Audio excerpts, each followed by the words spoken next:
So it's been about a week since Rockstar added anti-cheat to Grand Theft Auto 5. How has this affected the game?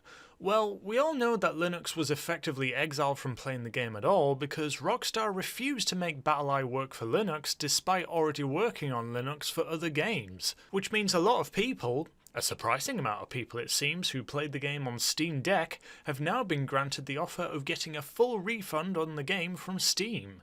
Not sure about Epic Launcher, but who cares about Epic? If you're interested in doing that, according to a Reddit post that I've seen, the best way to do that is to avoid using the automated Steam return system and instead contact support with the "I have a question about my purchase" option. So if you feel like you need some free money to buy a better game, then the world's your oyster. Hell, you could probably get a refund if you just lie to the Steam support saying that, "Oh, I had plans to play on the Steam Deck or something, but now I can't."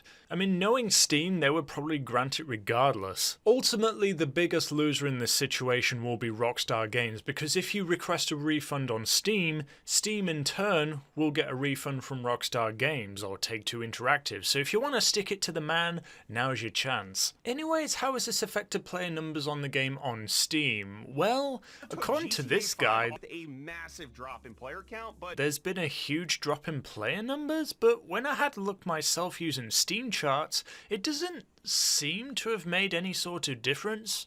Like at all. There's like a little hiccup here, but besides that, all seems fine.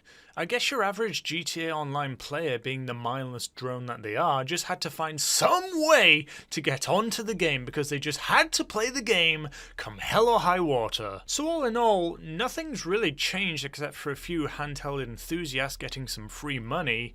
You know, I always thought that the Steam Deck was kinda underpowered by today's standards anyways.